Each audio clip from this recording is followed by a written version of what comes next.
आदिकाल का मानव सृष्टि के रहस्यों को नहीं जानता था, इसलिए वह प्रकृति में घटने वाली घटनाओं से बहुत ही डरता था। वह नहीं जानता था कि धरती कैसे बनी है, जीवन की उत्पत्ति कैसे हुई है, इंसान क्या है और कैसे बना है, पृथ्वी कैसे काम करती है, रात और दिन कैसे होते हैं। इस प्रकार के तमाम सवालों ने इंसान को बहुत ही परेशान किया। जब से इंसान खाना खाने वाले प्राणी से सामाजिक प्राणी बना है, तब से वह सृष्टि के रहस्यमयी प्रश्नों का हल ढूंढ रहा है। सो हेलो गाइस, मेरा नाम है सत्यम, आप देख रहे हैं गेट नॉलेज।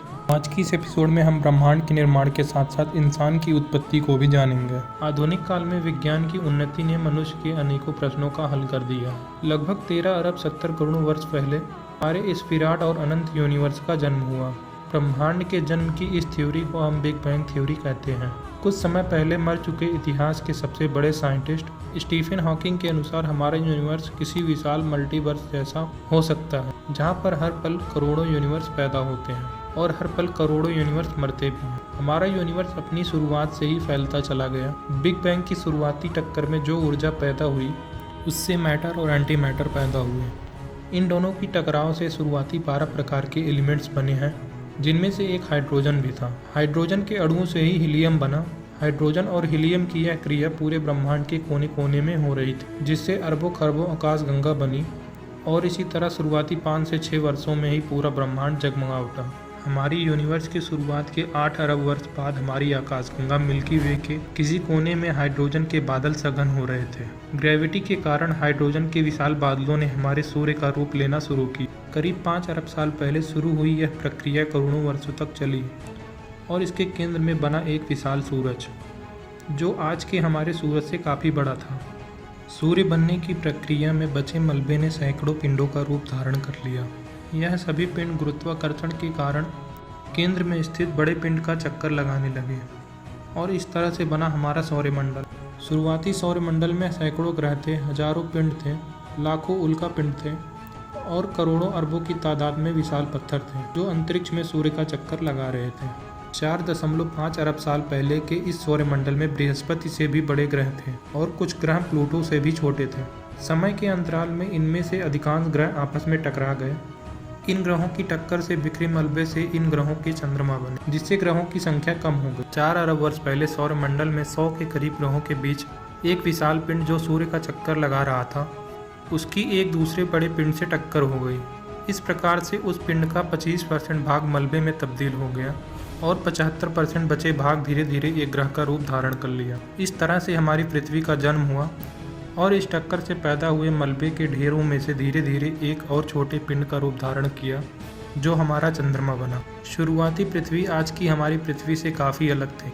पृथ्वी की ठोस धरातल के नाम पर पृथ्वी पर निकलने वाले मैग्मा और लावा की भरमार थी।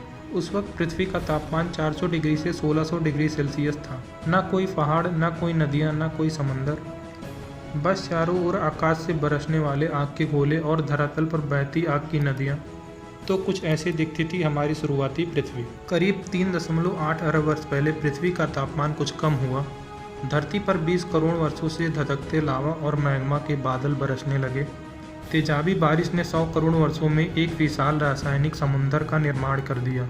3.7 अरब साल पहले हमारी पृथ्वी तेजी से बदलने लगी। विशाल पृथ्वी का 80% भाग समुद्र के पानी में डूब चुका था।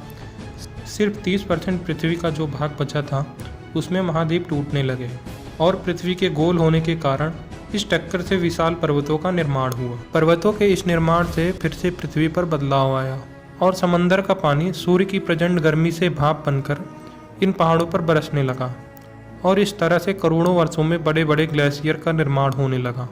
30 करोड़ वर्षों में वातावरण बनने लगे, मौसम चक्र बनने लगे। हालांकि यह परिवर्तन अभी भी जीवन के अनुकूल नहीं थे, फिर भी समुद्र की गहराइयों में जीवन के प्राथमिक इकाइयों के संकेत दिखने लगे थे। समुद्र की गहराइयों में हो रही रासायनिक प्रतिक्रियाओं ने शुरुआती सूक्ष्म जीवों का निर्माण किया।